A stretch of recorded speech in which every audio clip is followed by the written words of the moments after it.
And talking. we don't have Matt here, so we don't have anybody to be goofy. I mean, I can do that. We can all be goofy. BJ just goofy with red cheeks. It's all right. Oh my God! And we have Goofy. There you go.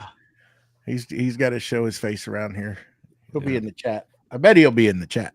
He probably There's no way he's gonna miss it. Oh yeah, There's no way. he'll be there. He'll be stirring up some trouble in there. All right, boys. We're ready to All right, roll. boys. Let's go. Hit it. Do it. All right, here we go.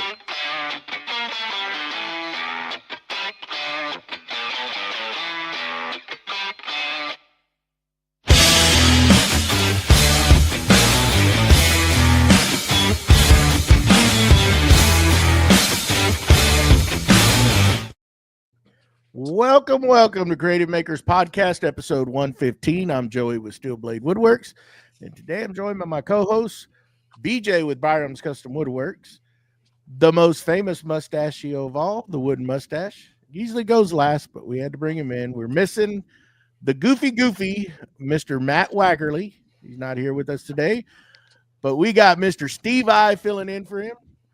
And Howdy. Our special guest, Mr. Tyler from Forge 3D, making an appearance again for like what, the third time this month, maybe?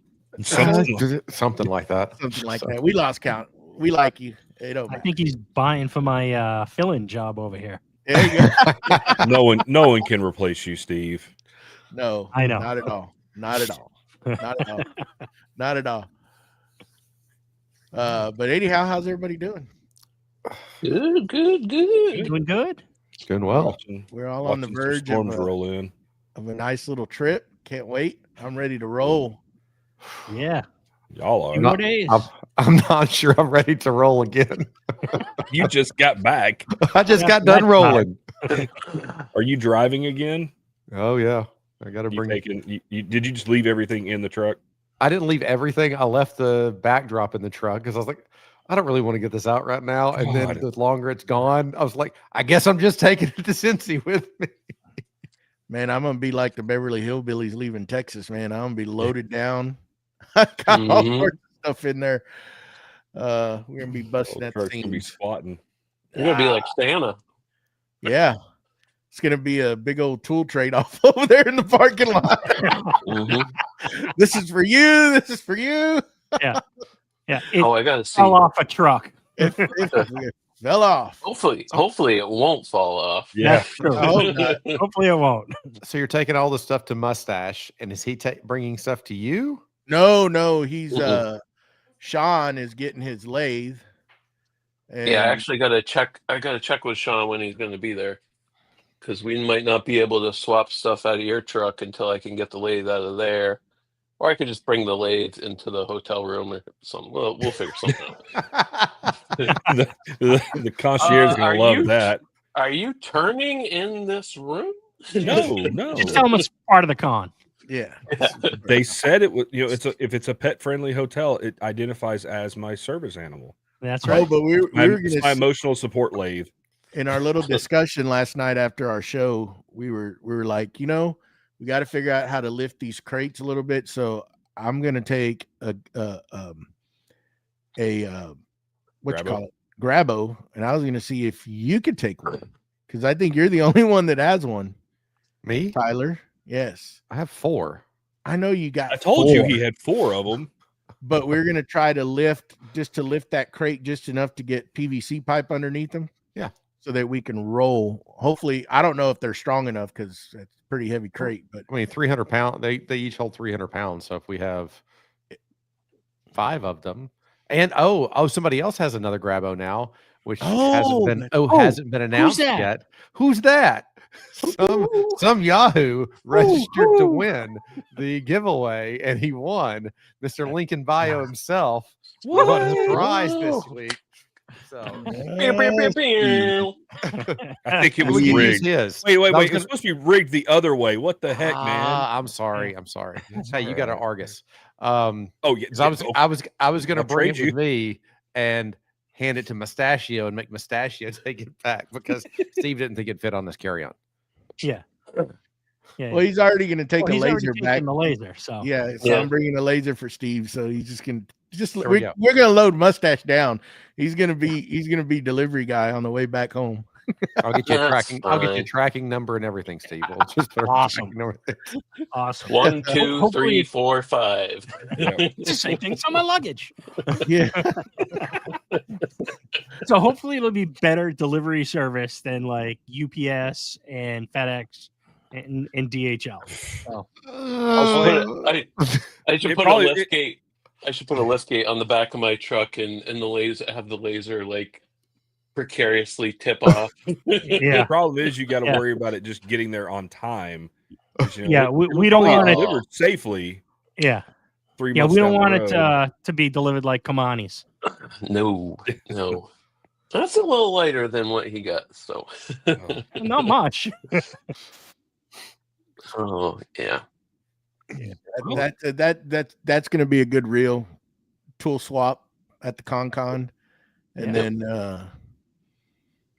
when you got to record it when you're unloading that because I had to take it into some pieces to get it crated up. So, but it was professionally boxed by a box person. So Right, I the- just want the- you to the box only person. the only request I have is weigh the screws when you're done. I want to see how many pounds of screws are in this crate. I told him last night that I got kind of irritated a little bit, so I started putting them in different angles as I was screwing them in. And some went a little further than they needed to.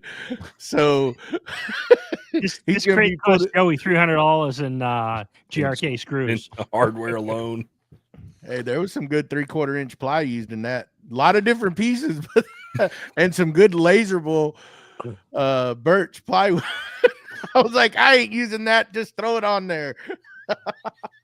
I might just cut the box up and throw it into the fire pit, and then I can just shovel out the screws. No, and magnet. and wham. Magnet. Yeah, Those use are a some magnet. good torque screws. Those are brand new torque screws.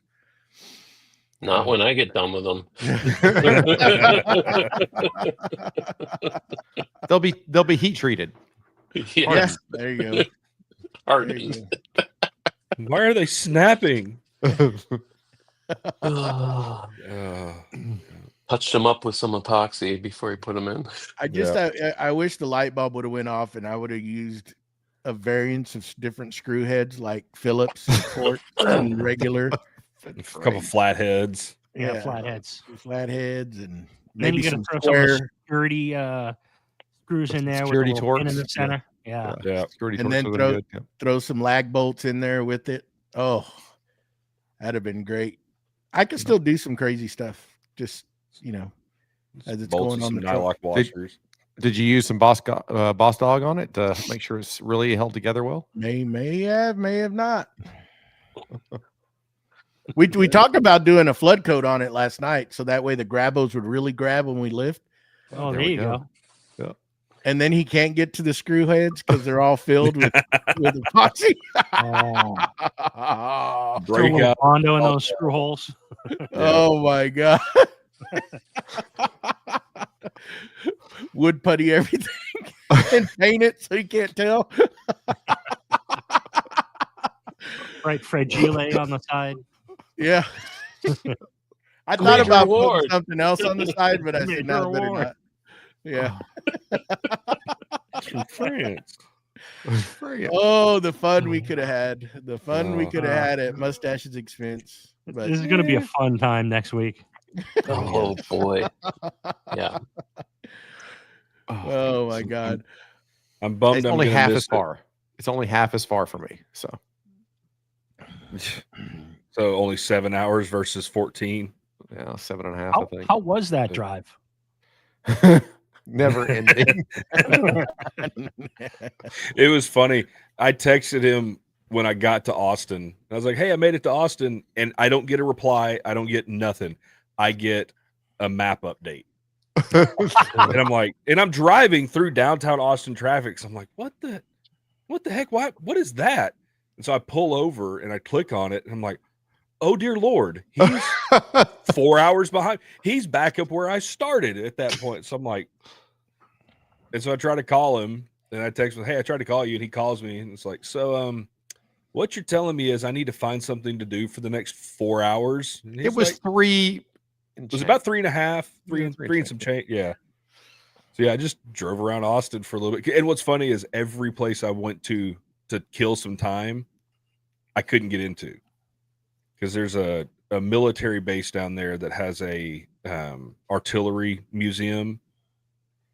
And last year, my son and I went, no problem. This year, I pull in and they're like, "Yeah, unless you got a military ID, you're not getting on base." I'm like, "Dang it!"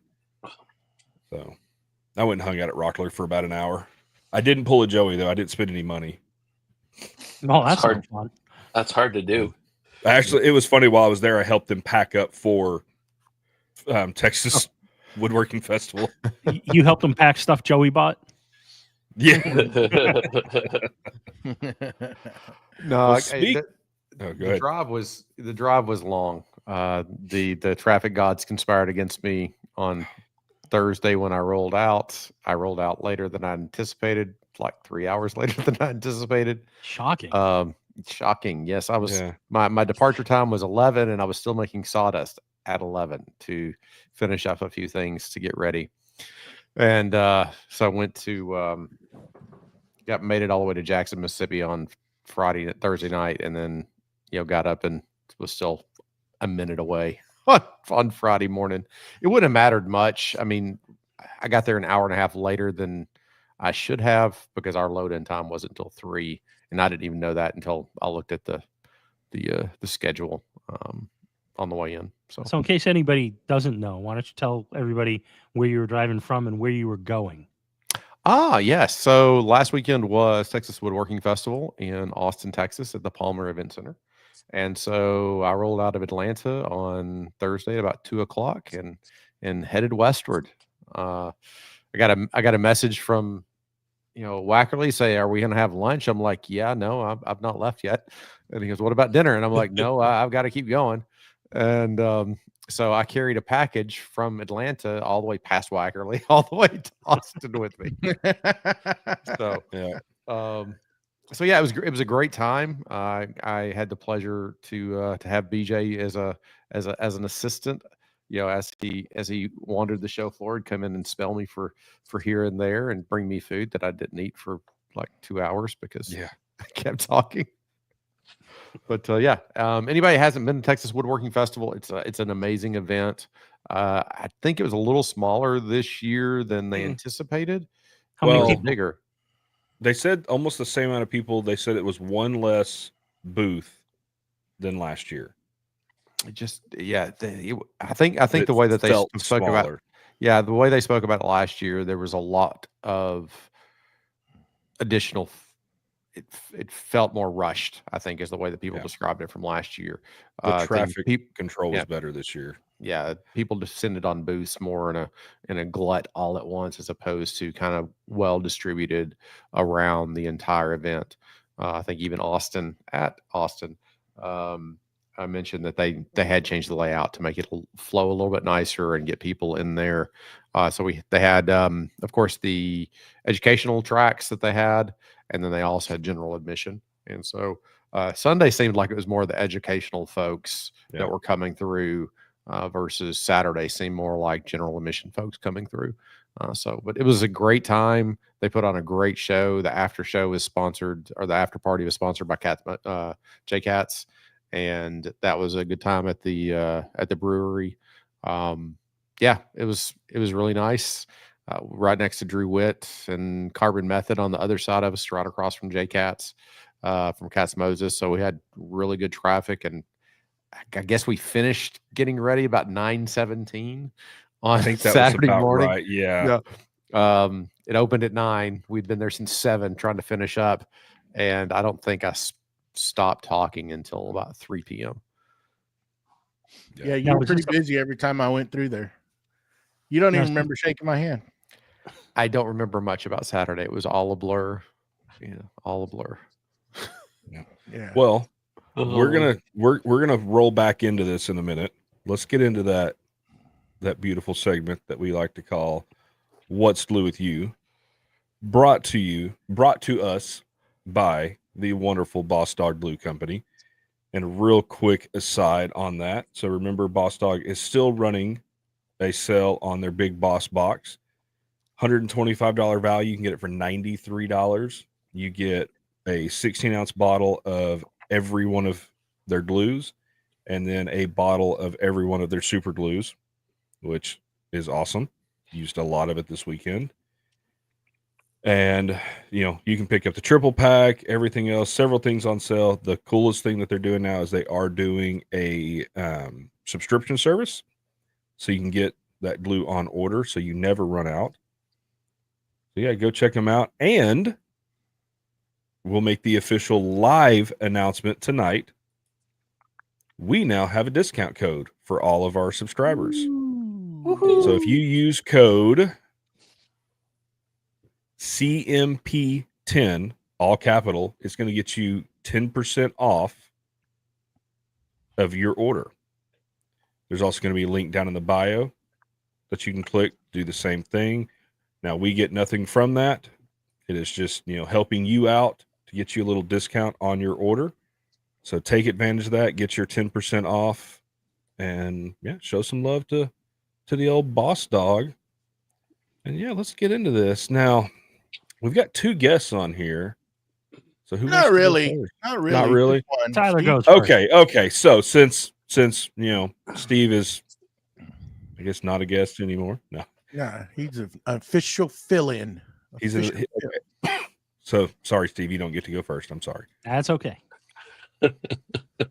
Tyler, what is going on in your shop this week? Other than hopefully catching up on some sleep. No, there's not been any catching up on sleep. I've been blessed enough to be catching up on being gone for 5 days last week, and a lot of FS rail pods because of someone's video. I can't imagine why. Can't imagine why. A lot of FS rail pods, getting put together and sent out. I'd say we've launched Anchor Pod. As far as at Texas Woodworking Festival, the big announcement hasn't gone out that will go out this week to the wider community. We were working out a few other logistics details on some packing and shipping stuff. So that's now been ironed out so that we can at least release it from a pre-order perspective so that people can get it ordered. And so what Anchor Pods are basically the next evolution of our work holding system. And it allows a pod to be placed actually in your work surface, either 20 millimeter or 3/4. And with a gasket material can then turn your work surface directly into vacuum work holding. Can have different variants of pods to place on top of that as well. So if you needed additional height to get off the work surface, you could do that. And then also it can be used just like one of our anchor dogs. It allows a lot of functionality and flexibility. We introduced it at Texas Woodworking Festival last week.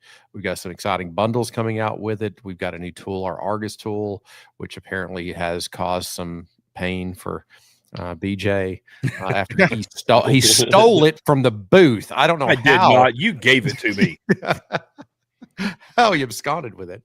So it's launched. We've got quite a few orders at Texas Woodworking Festival for it, and it'll go wider.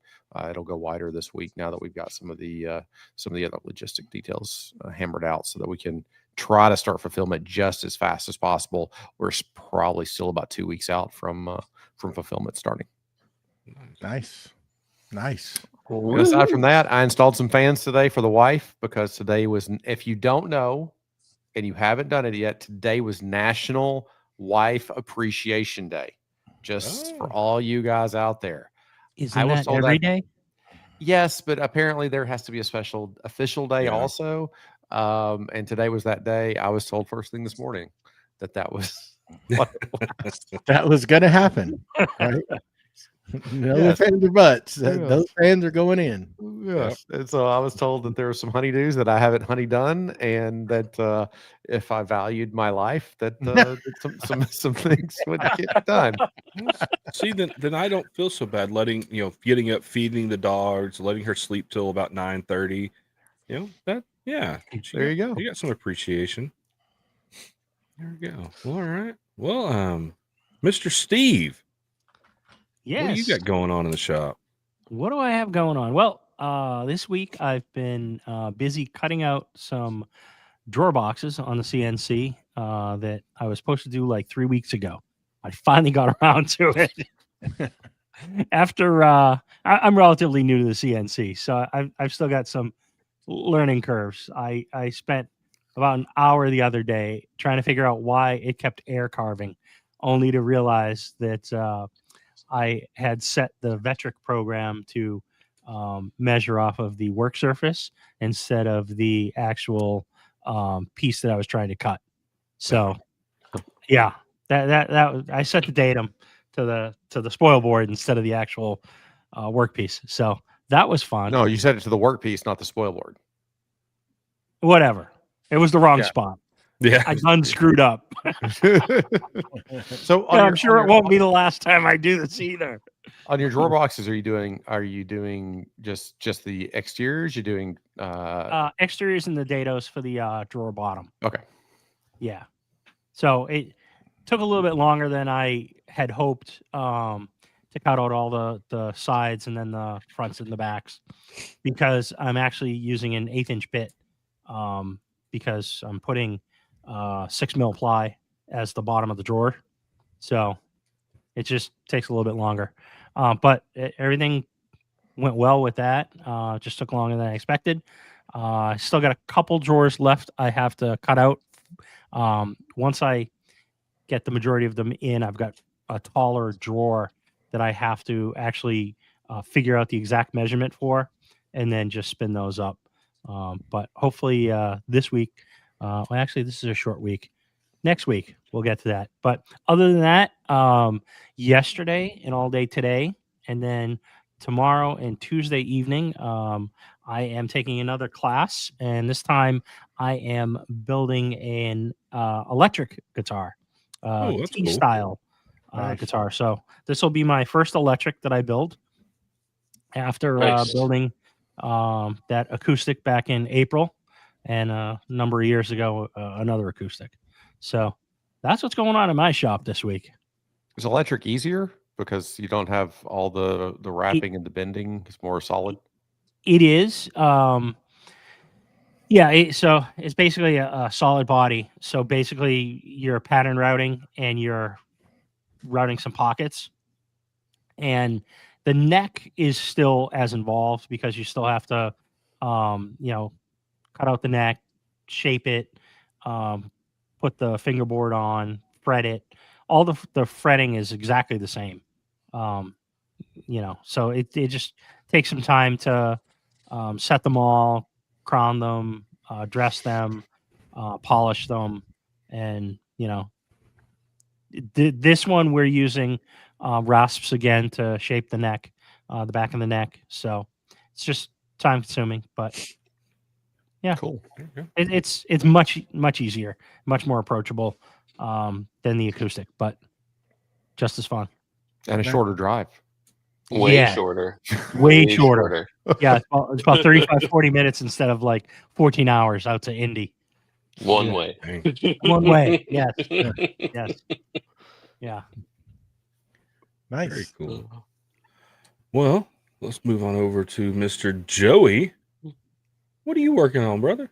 What's in the Not a box? whole lot. What's in the box? Got a lot of things. He's in the making box. boxes. He's making Yeah. boxes. I've been boxes, making yeah. boxes. So Yeah. I've been ready for a little con trip. That's what I've been doing this weekend. Getting some stuff packed up, ready to head out next week on our journey. And that's really been it. I haven't done a whole lot else in there, but just packaging up some stuff that we're going to deliver to some good friends, and that's it. Can't wait to get up there and meet everybody in person. in person. Yeah. Absolutely. So that's How long a roll is it for you, Jeff? 18 hours. Woo. Two nights or 2 days, 2-day drive.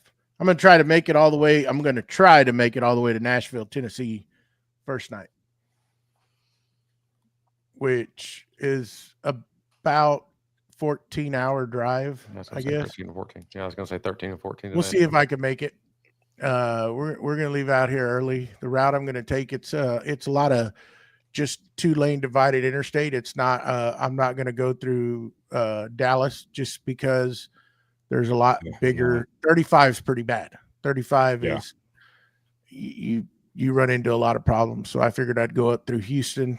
Houston's really the only major issue is getting through Houston, but I should hit Houston right after rush hour and hopefully mosey on through there. And then the rest is just divided 2-lane highway heading north.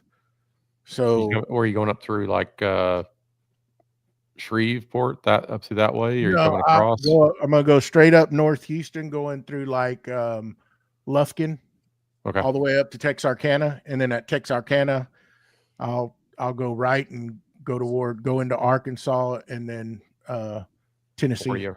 40 across. Yeah, that's the route. Seems what it keeps taking me. There was one route to go to Louisiana, but I think on the way back, that's probably we'll take our time and we'll be stopping at multiple places on the way back through and doing some wifey things, because that's what she told me. Again, she said, we're not just coming straight home after it's over. I said, no, I didn't intend to, honey. We're going to stop off and let you have your fun. So sounds like that's going to be a great little vacation for you. Yeah, it'll be fun. It'll be great. No telling what. Yeah. So it's a 2-week little round trip. That's what planning. Nice. So, that breaks up the drive. That's a much better way. That's a much better way to do it. Yeah, trying to do it. I want to try to make it to Nashville. That way, at least it'll be like maybe about a 4 hour drive, I guess, from there. That's an easy drive for Nashville. Yeah. So, and we could Especially just after take our 14 hours. time. Yeah, we could just take our time. And if we want to stop off and look at some stuff, we can.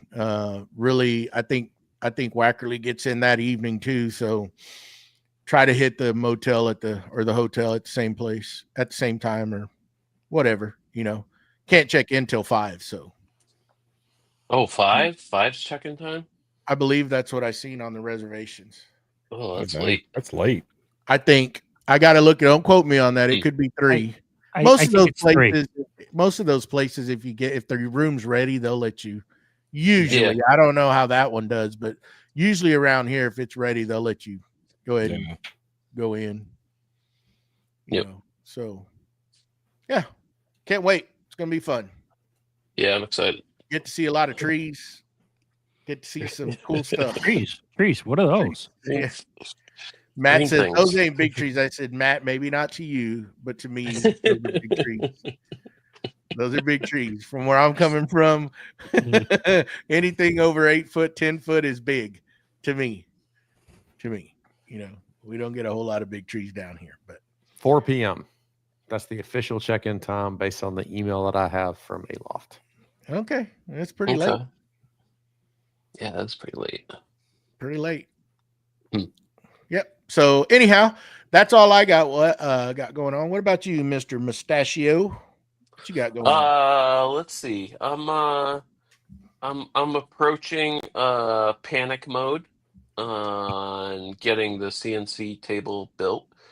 I started cutting up 2 sheets with a track saw, getting that broken down, and I stopped partly because I ran out of time that night, and then I decided to go in and finish the model to pull some measurements off that, and then I took all those measurements and dumped them into that cut list optimizer site, and I bought 4 4x8 sheets, and so I'm doing 4 drawers on each side, and then two 2 cabinets, or well, yeah, 2 cabinets on each side, and I was thinking I needed another sheet of plywood, but using that website, I'm able to cut everything out, minus the drawer bottoms, because I don't think I'm going to use 3/4 for the bottoms. No, no need. No. So I got all that done. I printed out my thing. I was going to pop out into the shop at like 6 or something, and then I just decided not to. But yeah, I was pretty lazy this weekend. And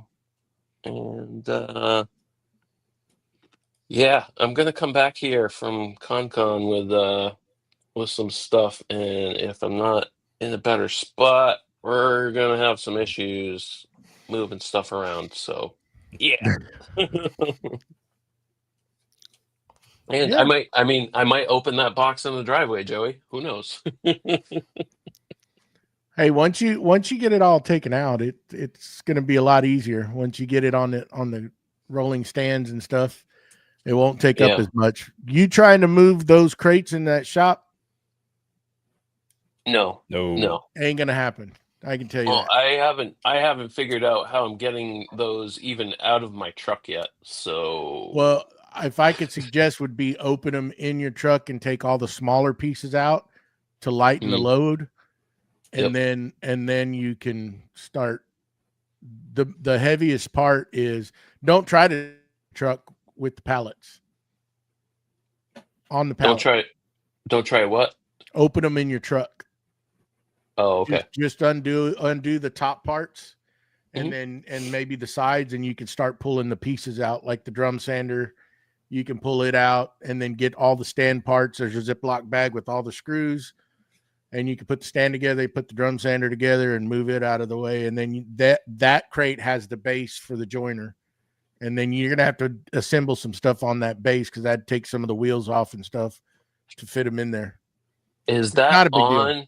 Is that on a pallet? Mm-hmm. 2 pallets. So I could. Well, I mean, technically, I could rent some forks. How are you gonna get them home? No. Those pallets are not like pallets. There's 2x4 bases. They don't have slots. I didn't get that crazy. Okay. I didn't cut you slots in there to grab them with the pallet forks. They're just 2x4. I'll just rent a crane. I'll rent a crane. We'll get it done. That shipping department's just not meeting the quality standards that we were hoping for. Now, they're very secure. I can tell you that. Just They're not very, easily very mobile. secure. And we says take them apart on your truck. He says good luck because of all the different screw heads he's going to have in them. Yeah. You'll It'll be be all right. fine. You'll be fine. It'll be fine. You're good. It's going to be a like a little jigsaw puzzle. You just screw by screw, you'll figure out how I assembled it. I'm super excited. So Maybe you have a 5-gallon bucket so you can put all the screws in. So Mustache, how long does it have to marinate in the crate before you open it? 0 minutes. Well, the fact that it's going to be in the bed of his truck, probably not that long. I told him if he's gonna, I covered him with plastic. Y'all saw some of them where I all the cast iron was greased with with a high coat of high temp axle grease. So he's gonna have to scrape it off. I didn't want nothing to rust, and then I just engulfed it with oil, like lubrication oil, and then I wrapped it. Just all the painted cast iron was engulfed in oil, and then I took what my felder came in and I put it on top in case there is water. It'll just shear off the sides, hopefully, but hopefully nothing gets in it, because it's supposed to be raining that weekend. And I told him hopefully it's a covered garage, but don't leave it in that crate too long if that wood gets wet, because that's just going to be a cooking box in there. It won't take long to rust up. I'm going to bring a tarp too, and I might bring some bricks so that we could put the crates onto the bricks so they're up above. Because I mean, I could tarp those boxes, but if any runoff comes down, it's just going to sit in the bed. So Just cut you some 2x4s, pieces of 2x4s that are 30 inches wide. Bring you That'll 6 of them.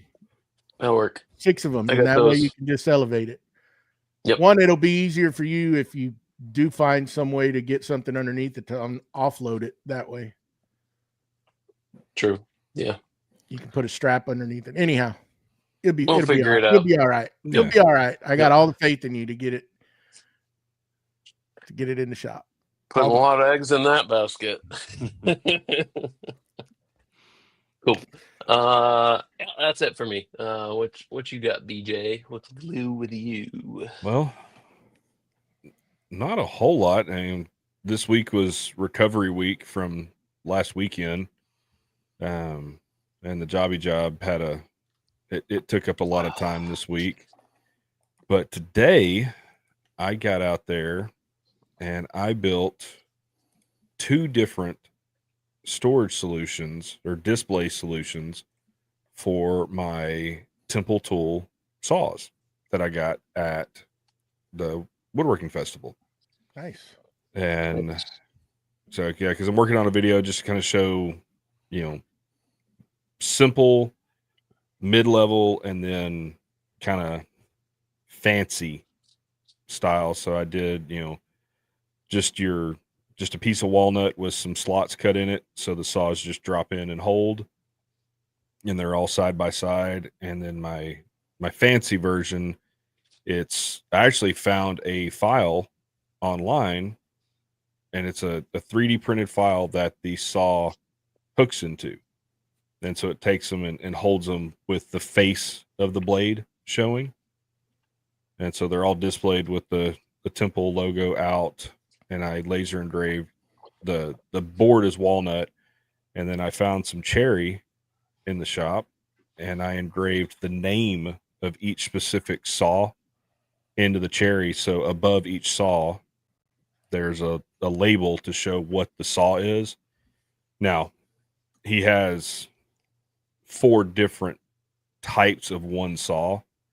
And so below it, I engraved what that specific saw does. So whether it's a cross cut, a rip cut, a fine tooth, anything like that. Yeah. You don't So- have you don't have an excuse of grabbing the wrong saw for the wrong Exactly. application. It's like now I know exactly what. Now I will say for most things, I'm going to grab the Ryoba, which is the double-sided saw, or they have one called the Little Demon, and it's Onibe, I think is how it's pronounced in Japanese. And so that one I actually labeled it with the Japanese name for the saw, not the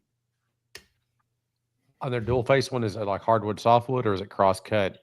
cross-cut, rip cut. Cross-cut rip. But I was using them this weekend and absolutely phenomenal. I mean, you talk about a hot knife through butter. You're using the right saw, it'll cut beautifully. And I've loved Japanese saws for years. It's really all I've ever used.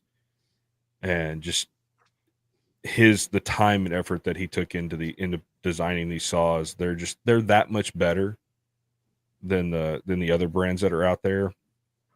And I felt that they deserved a nice, pretty display to hang them up.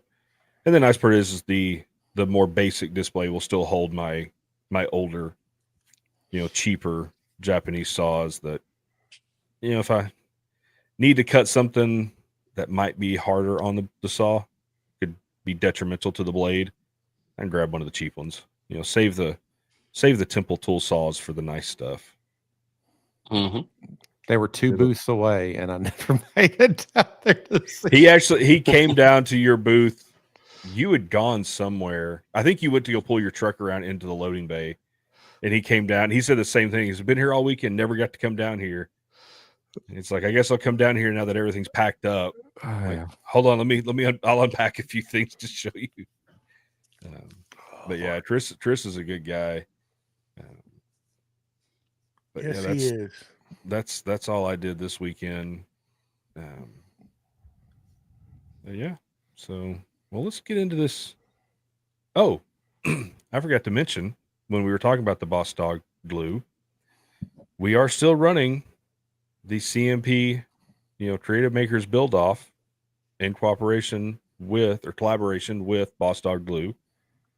And all we need is a video of you using Boss Dog Glue, building something awesome. You need to tag us as a collaborator on Instagram so we can see the build.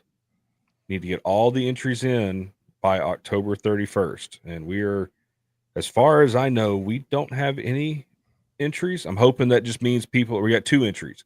And I hope that just means that people are building some really cool things for the contest. And so the last week, a lot of times people just wait. yeah. Wait. Hopefully that's a problem. Procrastinate to the very last minute building and something where that's there's fine. a deadline. I know nothing. Yeah. Nothing about this. If you bombard us on the 31st with all those tags, as long as you get under the wire, we're good. So yeah, get your entries in for the Creative Maker Build Off. Yeah. But JR, you need to collaborate with us, not just tag us, so we can have those on there as collaborations. So please remember to collaborate. Yep. All right. Well, let's talk about last weekend. Good old Texas Woodworking Festival and the fun that Tyler had, getting ready for that event and going to that event. Fun is the right word. Anything challenging can be fun if you put it in the right frame of mind. As the hours get shorter to the time that you leave, the fun does also compress. Not in a compressing good way. Like it starts to be fleeting. The fun does start to be fleeting. I was not smart in leading up to it. We did 2 product launches and a product launch at the festival. So there's 3 different preparations happening along with preparing for the festival. But the good thing is that a lot of the prep work will carry forward as far as, being able to use the same backdrop going, for future events or for, it's going to go to SplinterCon with me. It's going to go to the Con just because it's still in the back of the truck. But it was good to experience it in a different manner. I've done a lot of conventions and a lot of trade shows in corporate life, in previous jobs, and even in my formative years. My dad was on the trade show circuit for nurseries, but it's always a new learning experience when you're trying to do something for a different audience. And so I kind of had a vision in my head what I wanted for the backdrop and was able to execute it. The sign was the last thing to fall. Like Steve, when was that? That was it 24 hours, 36 hours, 12? I think it was within 36 hours of you leaving for the event.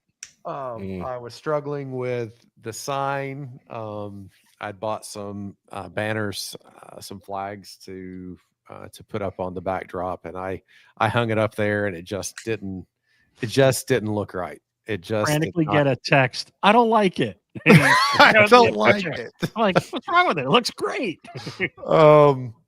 So it just didn't fit what I was looking for. So yeah, it had to be 36. It had to be 36 hours because I did have the day of Wednesday to make a frantic call to a buddy that owns a shine shop here close to me, and they were able to turn around a printed PVC sign for me.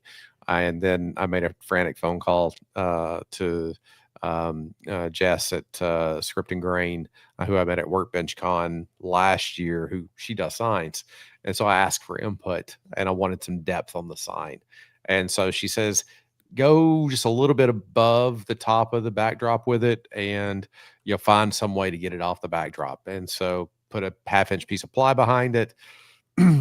It was about halfway up, I guess, BJ, something like that, we got it mounted. Need a better way to mount it next time. Yes, you do. I'll tackle that this week before I go to the Yep. con. The precarious ladder with a broken leg that, that was fun. that they told us we couldn't use, and we procured it, and Yes, we got access to a ladder. yeah, it was not a good ladder. It was No. not. There was a reason.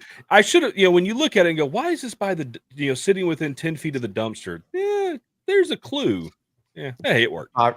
The left fiberglass leg was completely shattered, so I'm putting all my weight on the right hand side of the ladder. BJ's holding it. It was Yeah. OSHA. It was an OSHA violation. That is for sure. All those crafty people there, and y'all couldn't figure out a way to just put something temporary. We were in pressure. We had till. Were we doing that morning, or was doing that 6 o'clock? I can't remember. We did that. We did the sign the night before. Yeah. And we're getting it up where they're going, hey guys, come on, like we gotta get out go. of here. Security's kicking us out of here. So they were nice because they were Very like, hey, I asked, because it wasn't just us. Carbon Method was still setting up, and there was another booth on the other side that was still setting up. So like, hey, we bought y'all another hour, but when we say it's time to go, it's time to go. And they said it was time to go about 4 times.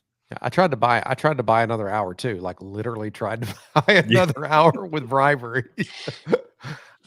But that didn't work. So yeah, the panic set in on Wednesday, I guess. No, excuse me, on Tuesday night with the sign just not looking right.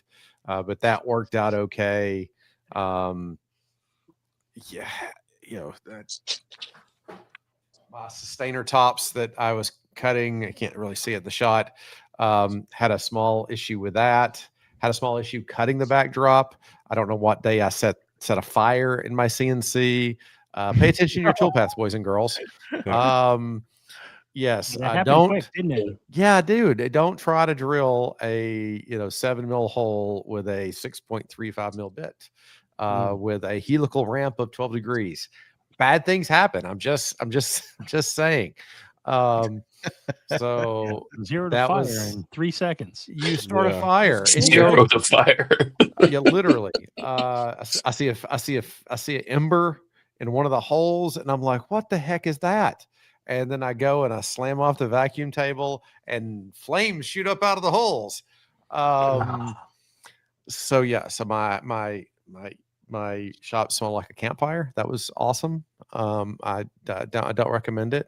No. That new campfire smell is really nice when it's a campfire and it's cold outside. It's not. It's not great when it's in your shop. 2 a.m. Yeah. 2 a.m. Yes. Don't CNC it at wee hours of the morning when you can make mistakes on tool paths. But luckily enough, as soon as I cut the vacuum table, flame shot up, but then it starved itself. No extinguisher was required. I got it outside and threw some water on it just to make sure that there was no residual danger there. You do have a fire extinguisher in your shop, right? I have two, one right next to the laser and one right next to the CNC. But I really don't want to fire it off if I can help it. Yeah. Get you a fire blanket. I have one of those also right at the entrance of the door where I can grab it and jerk it down. But then that means I had to resurface my spool board. That means I had to re-gasket tile the top of my spool board for the vacuum table. That was a nice 2-hour detour when I, down into the, sub 100 hours until departure time that I didn't need to happen. So moral of the story is don't do product launches leading into the show so that you have all those other things tied to, the product shots and the social media and the prep work and the pricing and all that each 2 weeks before, and then try to do one at the show too. It was over ambitious. It was overly ambitious. So what you're saying is one product launch before a show, not 3. Yes. Or right at the show. So you at can just the kind of at the show, and then it's all your social media, because if you're trying to do it, all the social media around it and everything else, it's a lot. Also in the preparation of the show. So now I remember we had a talk. How many products are you going to launch between now and the first of the year? I don't remember. I'm not going to launch any. I'm launching none.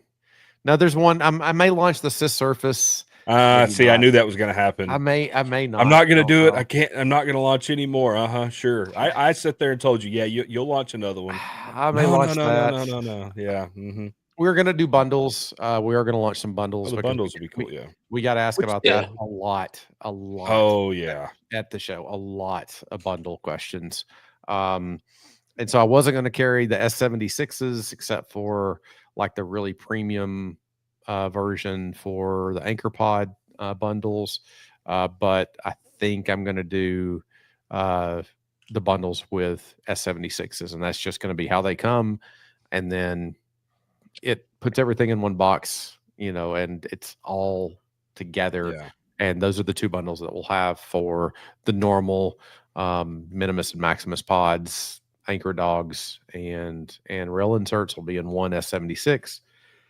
And then the Anchor Pod bundles, there'll be two variants. Well, there's two bundles of that, two variants, one with Maximus Anchor Pod editions, and then one with the Magnus, the new big pod. And so those will be the two that come with S76s. So I did get those ordered this week from Sustain Restore. And they were great partners for the giveaway. So I did the giveaway drawing on Wednesday. I thought it automatically alerted people, but according to Steve, it didn't since he won one of the prizes. So that will be, I'll get that out this week of the people that won. One gentleman won from Australia for the bigger for one of the giveaways, for the global giveaway. Nice. He won the Anchor Pod version. He'll have to wait for shipping on that because I got to get Argus in first before I want to ship that to him, so I don't have to backfill that. And then the other two folks were at Texas Woodworking Festival that won, and so those will get out probably right after the con. I'll get everybody's prizes out except for the gentleman the gentleman, the one from Australia, because Argus will be still probably 2 weeks out from Argus being here. And so I keep saying Argus. Argus is our new bench dog tool. That BJ stole from me at the show, and then injured it. Karma's a bitch. I mean, he injured himself today with it. He dropped it on his toe, and that's what he gets. That's what he gets. That's what he gets. It injured me at the show too.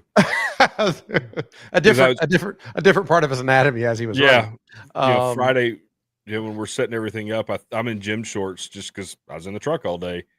Threw it in my pocket, and I was like, "Oh, let me run out to because what was I go? Oh, I was going out to get the ballast for the sign backdrop, for the backdrop. Yeah, I ran out to my truck, and about halfway there, and realized running was not a good idea with a almost 1 pound, piece of steel in your pocket and gym shorts. Yeah, but it is. I will say the design of that tool and the multi-use of that tool, it is absolutely phenomenal. Like, it is such a nice tool. As pleased I am with a lot of, any of our products. That one, the way that it's turned out so far it's just the sheer simplicity of it.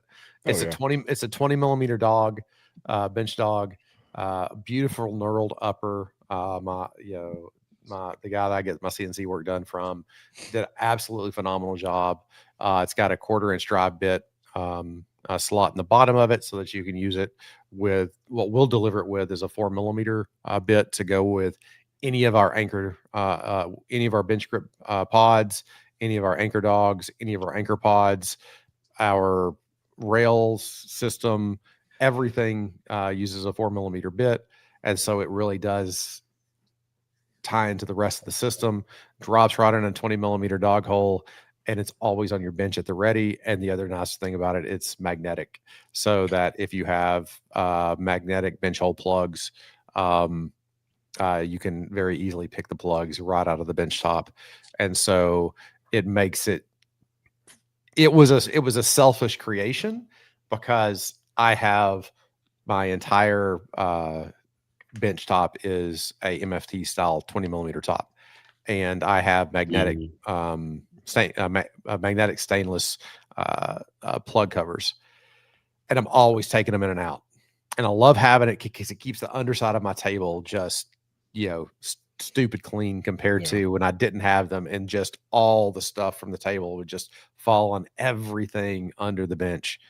And so being able to plug those holes was great, but I'm always looking for basically a mag switch. I have a mag switch that sits basic on my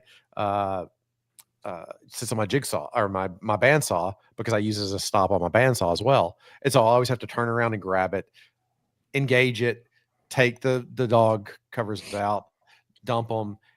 And I've always wanted a nice tool that sat on my bench top to do this. And so I came up with a design and thought maybe I could offer this as a product. And when I reached out to my CNC guy and said, "Hey, Charlie, what can we do with this?"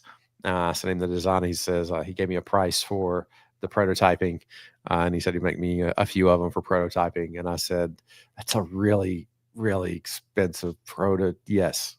just because I Whether you just sold because them or I- not, you just wanted one. I wanted it so bad. I wanted one so bad. And then when I got them, I was just floored and blown away by it.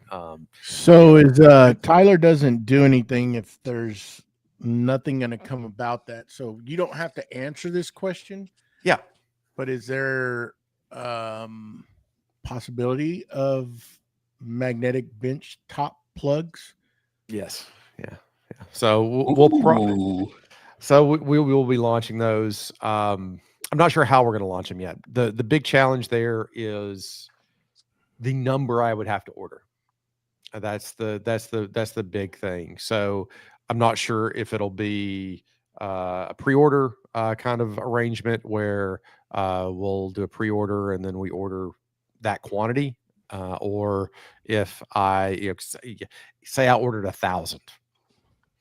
I mean, it takes like 77. Is that correct? It's I think something 11 like that for an MFT. 7 by yeah. 11, I think, is what it's what's on MFT. So it takes somewhere between 66 and 77 plugs to cover a standard MFT. If you have a full size, custom MFT table, it could take 150. So if I order 1,000, that's like 15 tables, maybe. So I need 231 of them. So you need 231 of them, exactly, because you have. And I need them in 3/4 inch. So I'm not doing them in 20 millimeter. 20 millimeter. 20 I'm- millimeter. This is Get I- on I the ball, want- PJ. Get on the PJ, ball. 20 just millimeter. pour them out and do 20 millimeter. I'm torn. I want to. I could probably do I could probably do a pre-order of 3/4. 20 mils would be the one I would stock yeah. after we originally did them. But it's a pretty sizable upfront investment for me. And with the sizable investments of the new materials coming in for filament and anchor pod development, that's one reason I'm not sure that I would do it in Q4. But I've gotten enough questions about it online in my DMs in social media about what are those dog hole covers that you have on your thing. And then full disclosure, Bench Dogs UK is where I got mine originally. I've ordered some for mine for testing from my CNC guy.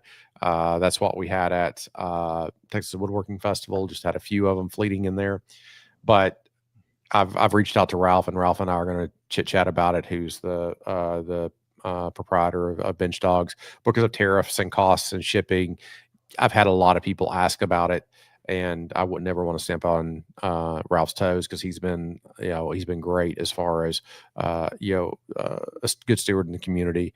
So he and I are supposed to chit chat about it, but the intent is that we're going to launch them.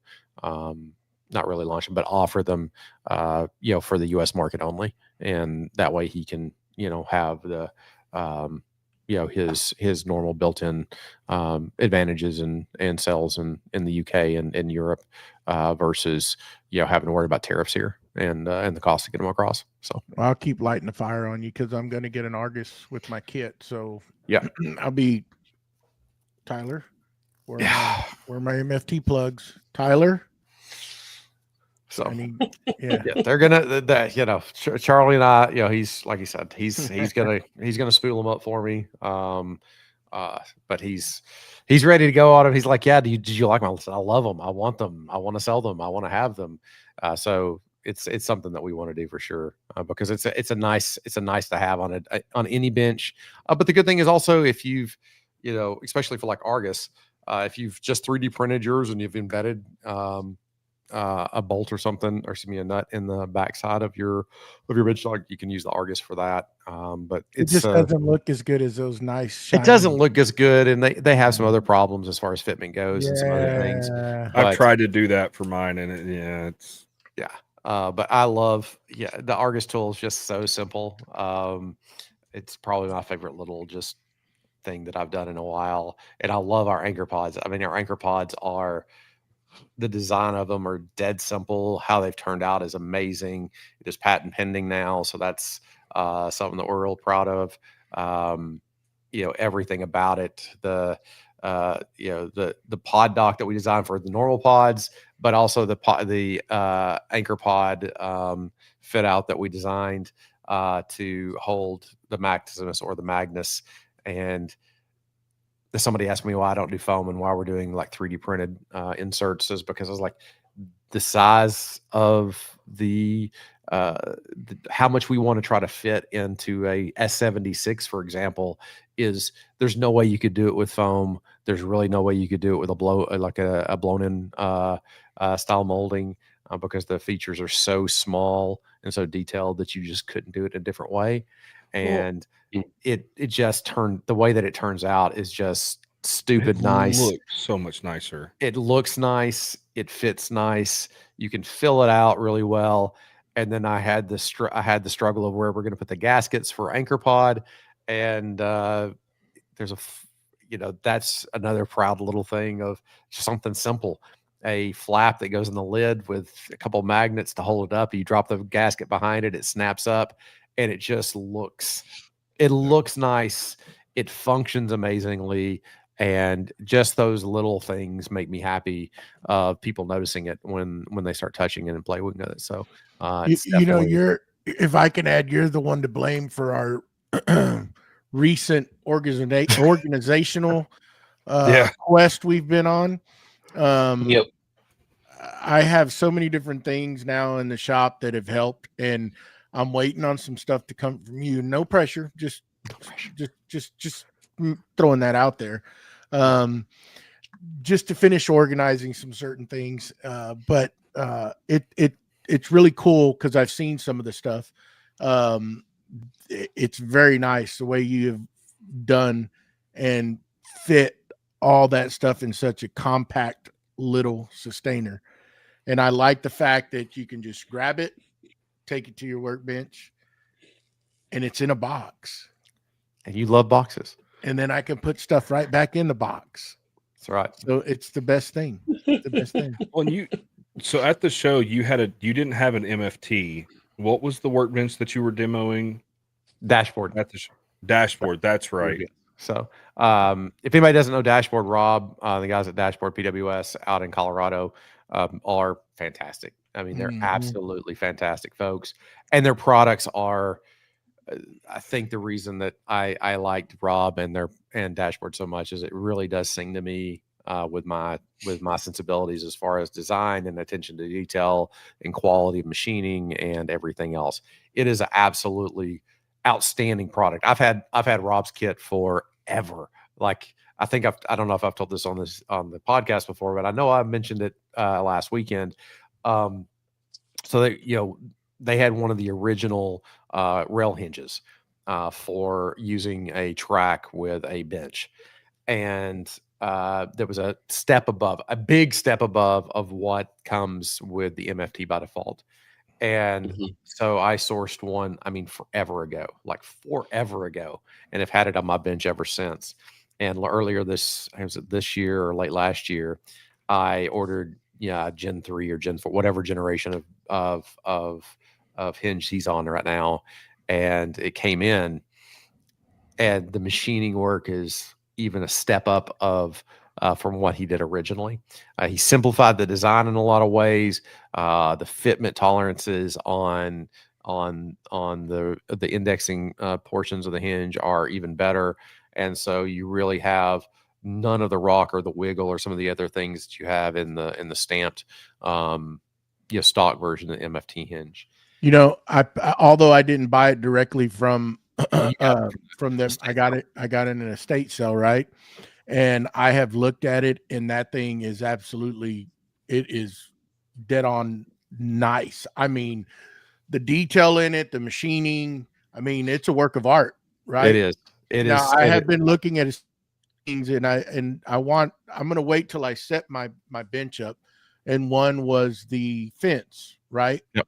And the only thing I don't see, and it may be updated now, I don't know, is I would love to see some sort of measurement marks on it. It's marking it.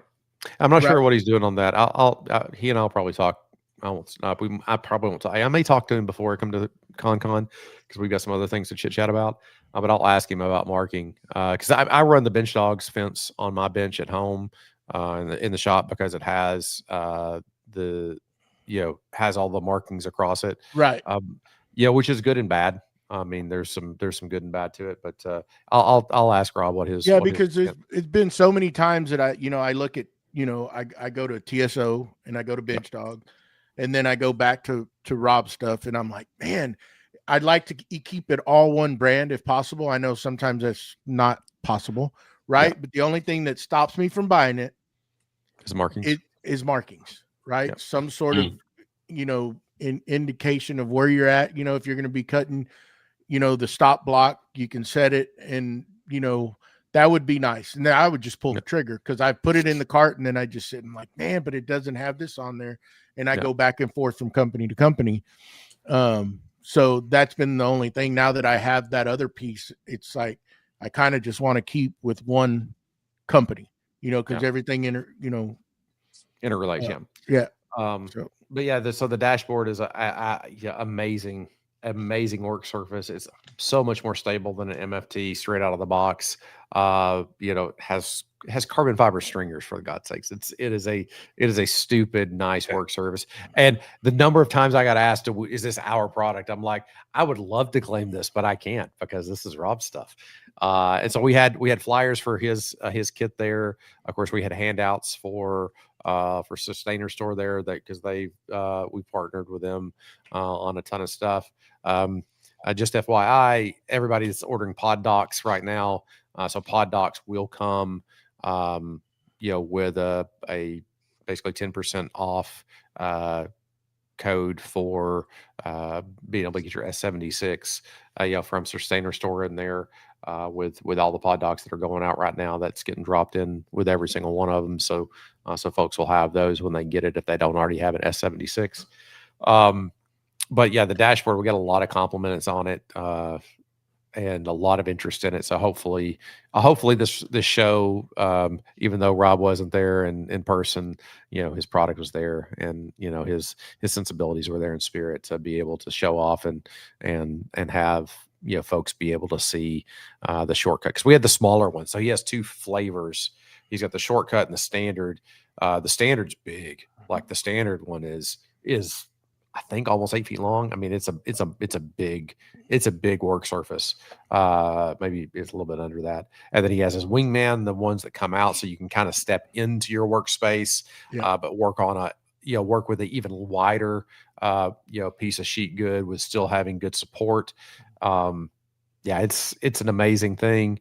And like I was saying, so when I bought the Gen 2 or Gen 3, whatever we're calling it, I put it on the back of the thing, and I had the catch on the front, and I had to run the old catch for a little while because I needed a longer rail because the 1080 rail wouldn't reach any longer because of the changes they'd made to improve it.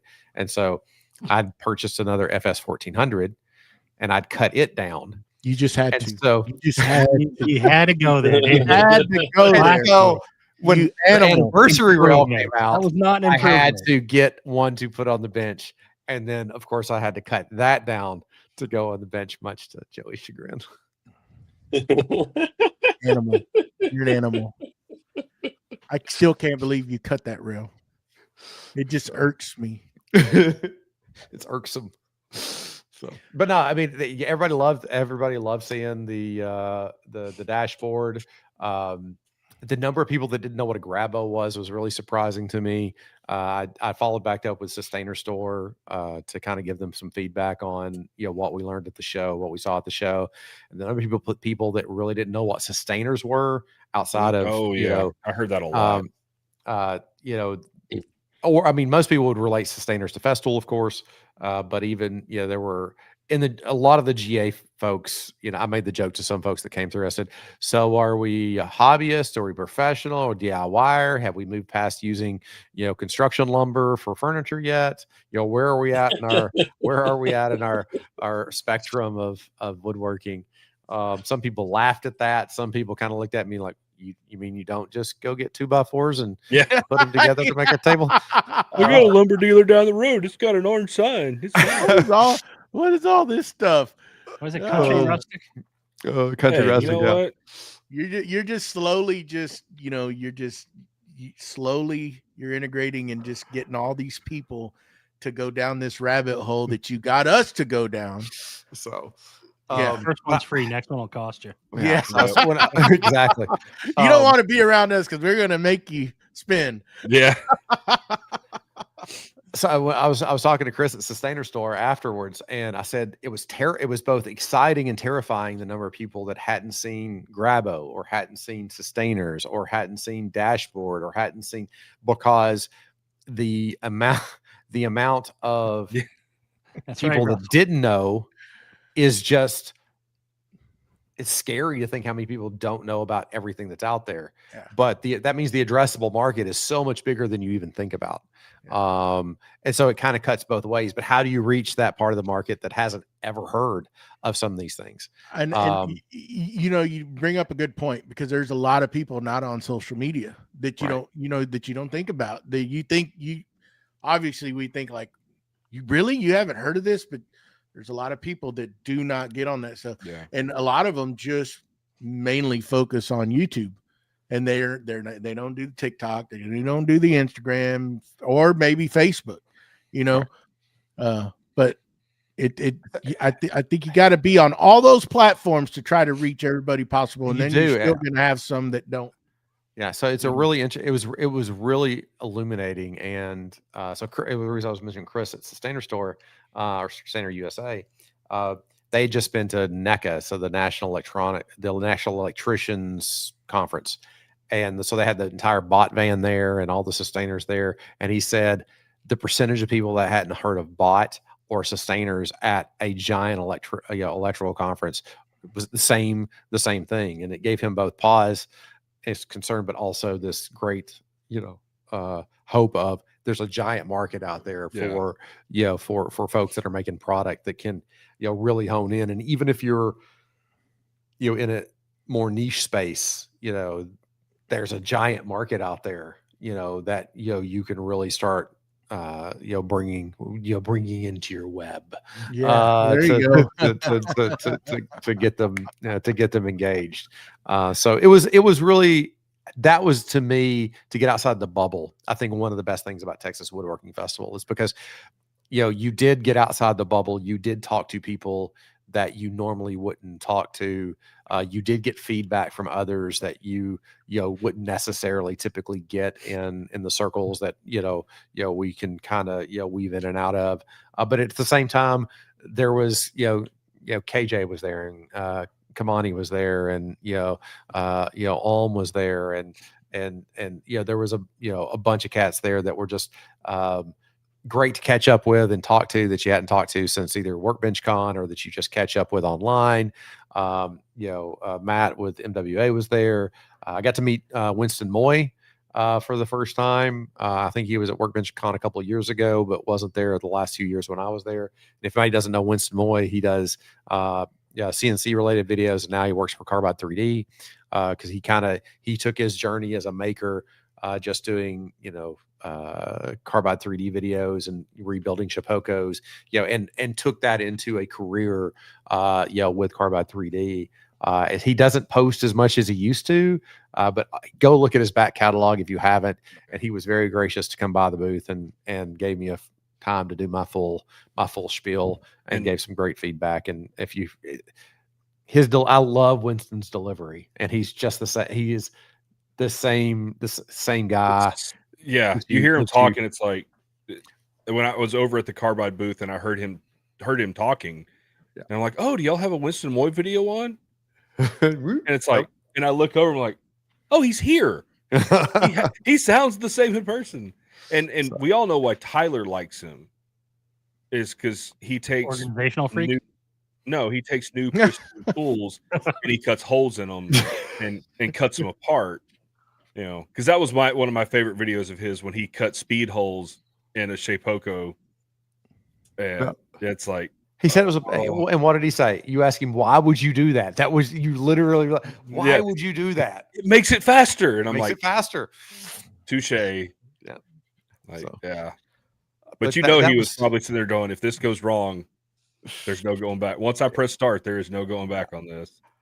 So that was the good thing about Texas Woodworking Festival is it's a real gathering of a lot of different folks. I wish I had I wish I had taken the time. I could have BJ was amazing with his time to come by and ask me if I needed help or anything, and of course me being the control freak that I am, couldn't let go of the babies. But I wish I'd gotten a little bit more time to walk around.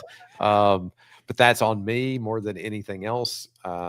Is to see the other folks there.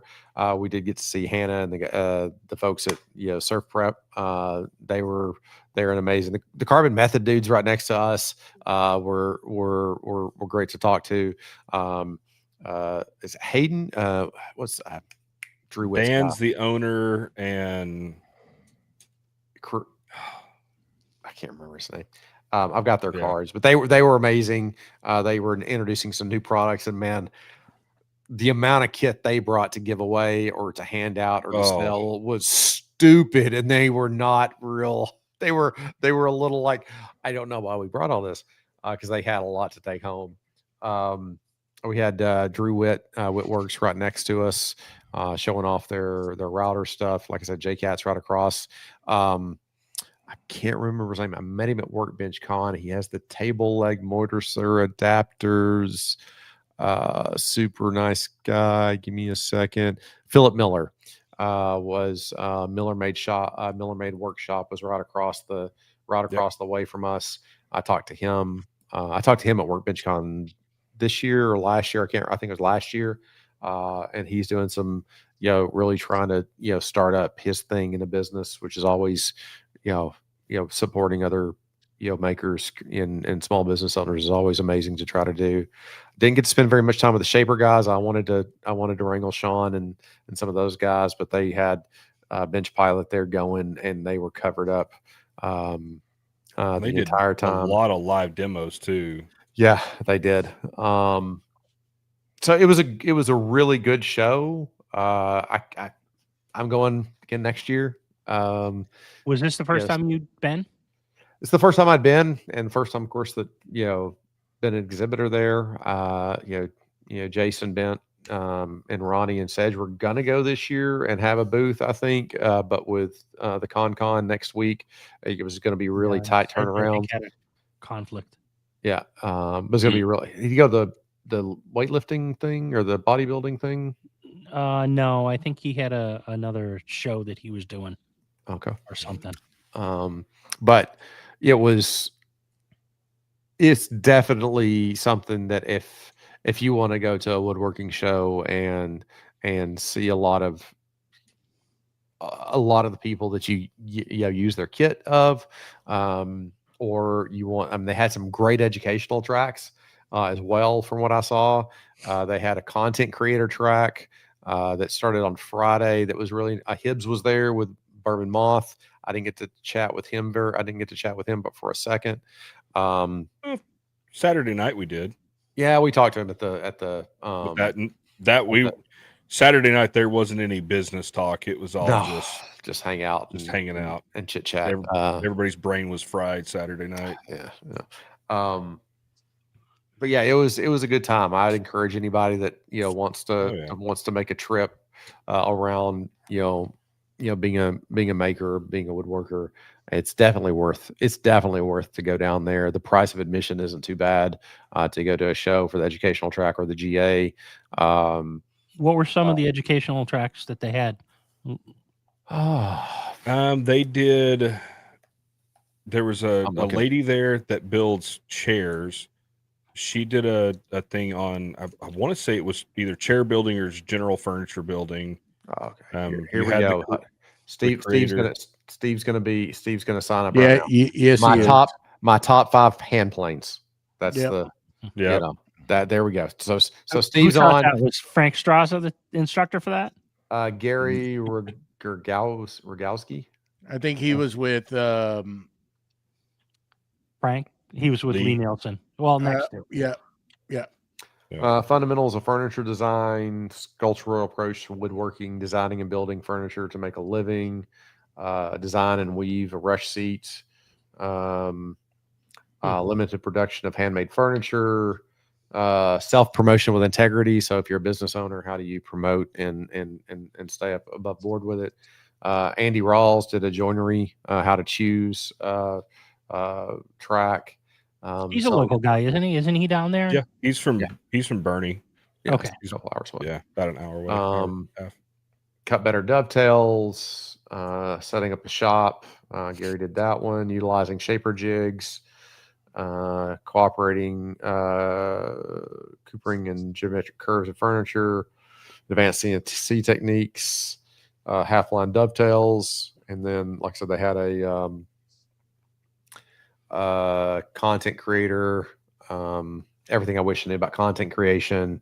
Is social media worth it? Question mark. Energy in versus income out. Building a loyal following. Hibbs did that one. From workshop to world stage, and then an Ask Me Anything session for YouTube guys. It was, if I could add, it was a good. I felt it was a lot. It was ran better than the year before. The year before when we went, Oh yeah, it was absolute chaos, and it was just like a mob, which is good for them. I mean, right? But it was absolutely hard to get into a booth. This year it was spread out. It seemed like the classes were going on at the right time to kind of alleviate the foot traffic in there, and you were able to talk to a lot of the vendors. Great meeting a lot of people that I've never, I've talked to online here, but never in person. And there's a lot of products. I wish they would bring some of the bigger companies in, or bigger, that we use a lot in the shop. And then it seems like they're trying to turn that into the next Workbench conference, big woodworking show, where it's going to turn into that. And I think it's going to be great. There's I think I can see a lot of great things coming in the future with that show. Correct me if I'm wrong. Wasn't Felder there, and wasn't SMC Felder was there? Yes, Felder was there. SCM was there. I tried to have Felder just direct their big slider right into the truck, but I got it room. wouldn't have fit. But they said they would figure it out. So I mean, really, I think, I won't say who, one of the other power tool companies, not Festool, was going to be there, but because of tariff situations, they backed out. Festool doesn't do shows anymore, so I wouldn't have expected them to be there.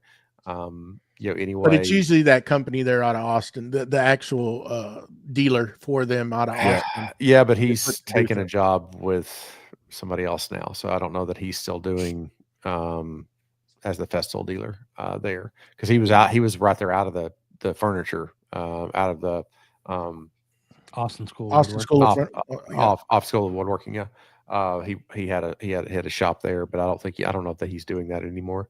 I haven't talked to him in a minute. Yeah, the only festival stuff I saw was at the Woodcraft booth. Yeah. And I don't know how much they had. I didn't make it over there. There was a track saw in our booth, and an extractor, and there's an extractor right next door at Woodworks. Try to keep it from being messy, but aside from that, no, it was great. Shaper was there, SCM was there, Felder was there, Surf Prep was there, of course. Onefinity was there, and Carbide 3D was, Carbide was there, and Lee Nielsen, Frank Yeah, I Sauger. mean, it was.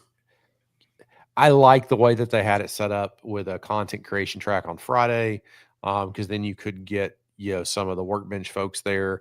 But from a vendor perspective, going to Workbench Con just to be asked for free stuff is not as attractive as having the general public there, or real Right. woodworkers to try to show your wares in a localized setting. Having content creators there, of course, is important, because then you can have relationships with them too, that you can show it to the wider world and they can see it and put their hands on it. So I think it strikes a good balance for vendors and for folks that want to try to meet and interact with the wider community. And I think I think we probably broke even as far as sales go directly from the show, but of course it's always just a long game of what you can do.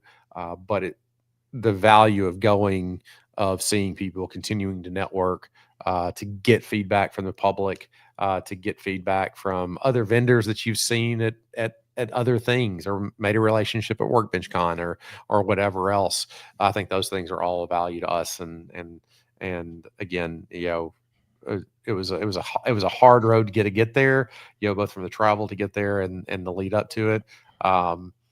Learned a lot of things not to do, learned a lot of things to do, and the way it came together made me feel good about doing it. And then again, selfishly, it's always good to get feedback when somebody puts your hands on your kit right there, as opposed to just shipping it off into the ether.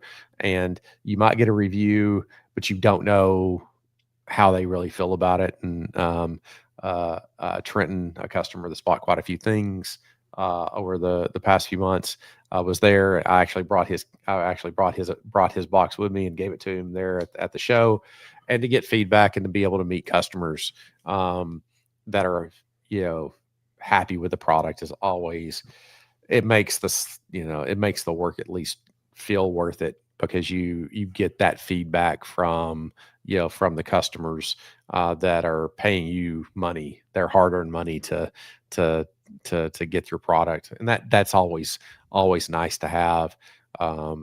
Just as a baker, as a business owner, it's good to get that feedback.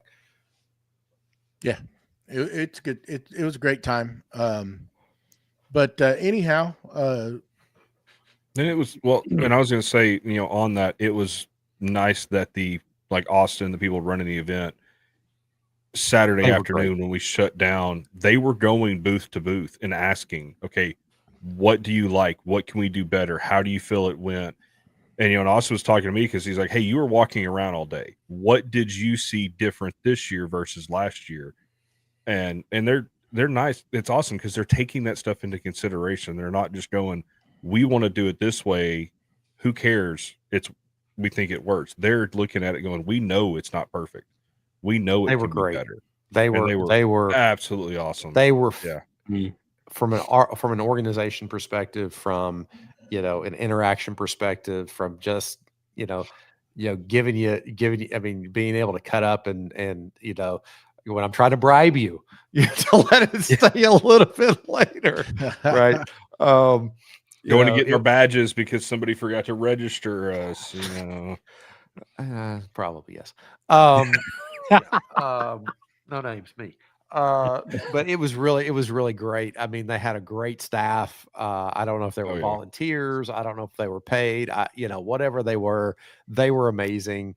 Austin was, I mean, just absolutely from the top level organizer all the way down to all his folks that were there helping were just stupendous. I can't speak highly enough about them. They put on a great show, and they wanted feedback. They wanted to make sure their vendors and their attendees were enjoying themselves. And the only really serious stern look I got when I made a joke with one of them about tearing down on Sunday at noon to get out of there, and I got not before, they were very serious about not starting to break down before 3 o'clock. I was talking to someone else this week, because there were several booths on the far side that about 1:30, they're starting to sneak stuff out the door. And from what I've heard, there's discussion about if you were doing that, you don't get to come back. Okay.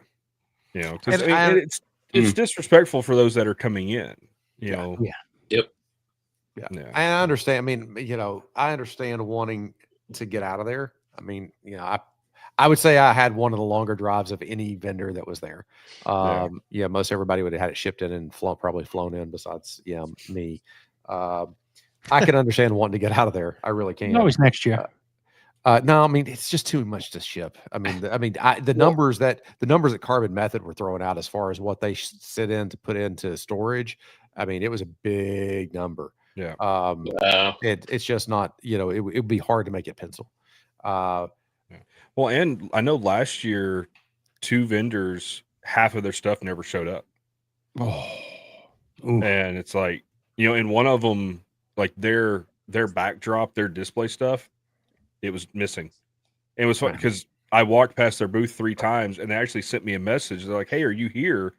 You know, we wanted you to come by and see us." And I'm like, "I can't find your booth." And they're like, and they wrote back, "Oh yeah, we don't have a sign. It's on this aisle." I'm like, "Okay." And they're like, "Yeah, the shipping company or the storage company lost half of our stuff." Yeah. I'm like, So "Oh, that's gotta suck." I can understand wanting to get out of there because by day 2, but I was torn. I mean, I made this joke with people. I'm like, I want it to be over, but I don't want it to end because you really are tired. I mean, even though it's only a 2-day show, you know, it's everything leading up to it is a lot of work, and so you really are exhausted. And but you don't want it to be over because you've done all this work leading up to it, so you kind of want it to string out as well, and also to have interaction with folks. You know, it's a good length of time for a show. As far as, you know, it's not really ridiculously long days. I've worked shows where it's, you know, they open at 7 and they close at 7, and it's a 3-day show, and by day 3 by noon you're A, rocked, B, everybody's done. Nobody wants to be there. And and it's not, you know, I mean, because it was 9 to 6, 9 to 5, 9 to 5 Saturday. On Saturday, and 9 to 3 on Sunday. So Saturday we were 7 to 6:30. Yeah. I added it up, and I want to say we were probably on our feet over those 3 days for almost 30 hours. Oh yeah, and leading into it, I was, you know, the most time I spent off my feet was the 14 hours of driving going there. Other than that, I had been on my feet for 3 weeks standing. Because Saturday, you know, we got there at 7, didn't leave till 6-ish when they finally kicked us out. Because Saturday we were just sitting there chatting with people, you know, and getting ready to go to that after show or after party. I looked at my watch to see my step count for the day. Between 7 and 6 o'clock, I did not leave that event hall. I walked over 3 miles. I didn't never look at mine. I didn't ever leave the 10 by 10 area. Oh God! Now, and that's one thing I will say: do what JCats did and get you some of that matting down. Yeah. There's a reason his booth always had people in it, because that floor was comfortable. So, but no, it was great. It was great. I thoroughly enjoyed it. I've enjoyed, you know, a lot of things, but this was nice. It was a lot of work, but it was very nice. Next weekend at ConCon will be a completely different feel. I'm bringing all the same kit. I'll have to initiate somebody else and to help me set up. BJ's a pro now, but we'll have to rope somebody else in. Hey, to tell you how crazy, you know, how insane it is. If you didn't see BJ's story of me riding a freaking, you know, cargo cart in the freaking parking lot like a skateboard, like a scooter, that's what it does to people when you've been doing it for that long. Just make sure you put your business cards somewhere you can find them. Instead of buried 16 sustainers deep. Yep. No, it was in the top sustainer. It was in a top sustainer. It was just underneath. Sustainer. It was not in what he said it was in, and we looked through everything a dozen times. And then Sunday evening, as we're packing up, he's just like, "Are you kidding me?" He was Look what I BJ. found. BJ had walked off for something, and he was putting something away, doing something, and I was stuffing things, and I took something apart, and I found an S76, funnily enough, that had all of my Sustainer drop-in cards that I use as business cards, and I opened it up and I put it on the table across the way, and he came walking back. He came walking back into the booth. Jimmy's and right. I just pointed over to the table. You know, The defeat in this man's face You know, was palatable. as technical Tyler is, I agree with Jimmy. Who uses business cards? I mean, you should I have don't like use a two- see, this is a drop in for my Sustainer. So everybody that places an order, they get a Sustainer card from me. And so that's what I hand out at shows as well. And I tell you, if you have a Sustainer, drop this in so you'll remember us. So By the way, I need more. I need more of them, please. So I can. I should have grabbed some while I was there. After we found them, yes, you should have. Yeah. Yes, you should have. So yeah, that was oh, man, the damn cards. But honestly, So I am if you definitely looking have- forward to it next year. I am So planning on what? that being was on the the worst calendar. part of the show. What are you thinking next year? A little bit bigger booth or the same No, size? but Yeah. so Same I spot. actually consulted with BJ on this because when they came by and said, "Hey, do you want to come next year?" I'm like, "Yes, sign me up." They said, "Do you want one booth or two?" And I thought about doing two, but none of my stuff's big, and to have 10 by 20 booth, it's about double the price, of course, and then you've got to fill it out both with stuff but also people, right?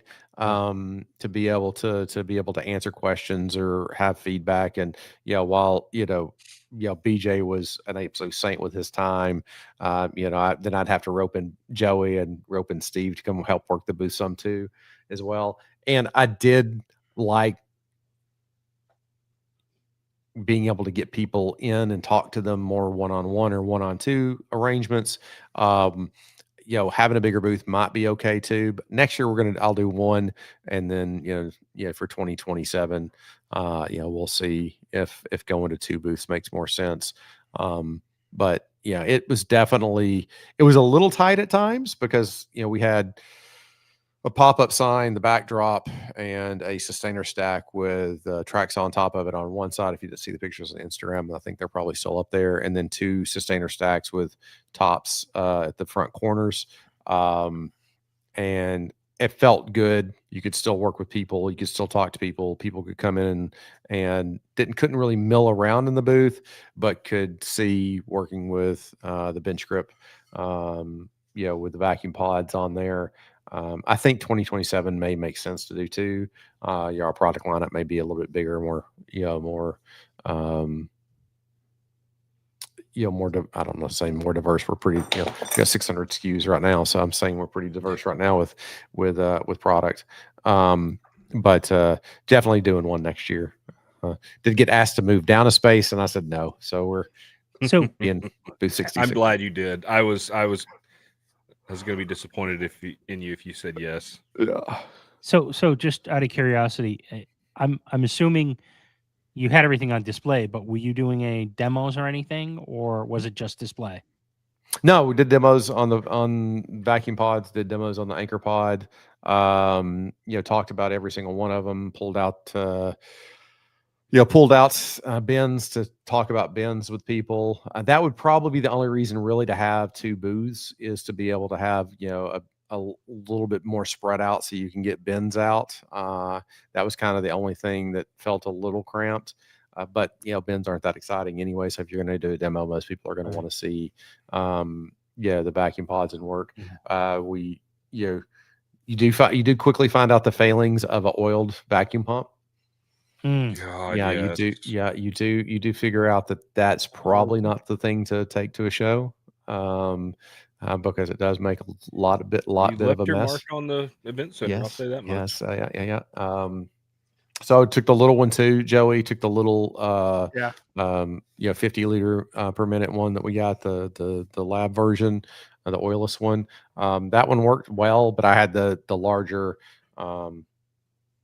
It's probably 5 CFM, I guess, the oiled one hooked up. It's just to make sure that you had the best demo. Next year, I mean, I'm not going to let the cat out of the bag, but hopefully we will have a vacuum pump. Did it get available too to us. hot and kind of spew a little oil in the? I spewed oil all over the place. Yeah. Yeah. Yeah, I all came over the back place. about halfway through and I saw it and I'm like, oh crap, like are we down a pump? Like what's going on? And it's like, no, just every time it turned on, it would Just, Yeah, well, it just gets hot. It gets It just hot. it just aerosolizes that oil. So Ooh. it still Yeah, worked fine. I mean, it worked ran. great. It ran. It never failed. It did what it was supposed to do. Just it's a little messy, and one of the reasons not to go completely budget pump. But if you have to, you have to. It still works great. That 50-liter one's really nice. Just doesn't it's 2 CFM, I guess. So it'll still pull, still hold down, but definitely wanted to have something just a little bit bigger because people are going to try to break things. People are going to try to make something move off a vacuum table. And we had a few people lift the workbench off the ground. When you have the leverage, of course, you're going to be able to break it off. I don't care what it is, right? Oh yeah. I've grabbed those. I have it. I just didn't put it out because it's not something I want somebody to try and then say, hey, that thing didn't do what you did. But I have stacked 3 sustainers with tools in it and put your vacuum pod with the Grabo, and I can sit there and lift them all off the minimum. Well, I was curling the dashboard. So I had 2 Harpies on the side of the dashboard and turned it on, and I put a narrow face, just a piece of poplar to demonstrate like a narrow face application and a narrow stock application. And I put it on, and I would curl the edge of the dashboard up and down to show them that it would hold. But then you put one on the front across 2 minimus pods, for example, and somebody would try to push on one end and it would slip a little bit. And I said, how often are you going to put your full body weight on something like that? Even if you're planing, you're not going to sharpen your plane. Steve would say you don't need to put that much pressure on the top of the workpiece. I said, at heck, I've had 4 minimus pods, a 4x6 sheet of plywood, with another jig on front with an OF 1010 cutting down edge banding off the top of it. So it'll hold plenty if you want it to, without trying to make it slip. But so that's the only thing that I think would change, is having a little cleaner pump, just for the show. It also meant that we threw away some hose. Not that that's a big deal, because I just didn't want to carry oily hose, back. We tried to clean it off, but it just that stuff gets onto everything. Yeah, that's oil. Yeah. Oil. It's gonna leave a sheen. Anyhow, well, that's let's put a bow on this. Mustache, you want to thank our Patreons? Yeah, we got some awesome people out there that are helping us support our podcast. And I would like to mention our top tier, starting with Scott from Willow Creek Lumber, Don from What's Next Woodworking, Victor from Whim Designs, Tyler on the podcast from Forge 3D, Steve also on the podcast from Steve I Design, and we got a brand new patron that I forgot to mention last week, and How he dare is you. not in the United States, guys. He is in Australia, and his name is Stephen Hawker from Got a buddy Recycled from down Wooden under. Heck Tools. yeah. Well, So we thank all of you for your support, in addition to everyone that's not top tier. And if you would like to help support our cause, you can go over to patreon.com/Creative Makers Podcast, pick your tier. And if you can't support our podcast, we would greatly appreciate it if you would share. Friends, family, your dog, whoever. Just My dog likes the podcast. She Can I pet gives that it 2 dog? paws up. Come pet that dog. Oh, get a pet that dog. Tyler, thank you. Thank you guys for having us. Yeah. Yeah, Thanks for having me. And BJ again, I gave him some grief last weekend. Having to go shop for a hair dryer for his beard. Hey! It started because somebody needed their cold brew coffee. I did need some coffee. I did need caffeine. Wait, you drink cold brew? This explains so much, Tyler. yes, it does. And I'm not gonna lie, I think he might have converted me because I've been drinking my regular K-cup coffee this week, and I'm like, oh, that coffee we had last weekend was so much better. So good. I don't have time. I don't have time to wait for things to brew. Man, I pour it. I'm gone. I'm out of there. I'm good to go. Yeah. But BJ, thank you. I want to say publicly to everybody, thank you so much for coming down and spending time. Brother. And it was a great show to have a helper there. He had a nice rainbow in his room. I did. That was the only nice thing about the room. But no, it was great having BJ down and enjoyed. It was fun. It was a great weekend. Get to hang out and spend time with him. And didn't get to see. I saw Joey, but didn't get to see Joey. But next week he gets a big Joey. Gets a big Joey bear hug and can't wait to get to the con with you guys. Yeah, exactly. Yeah.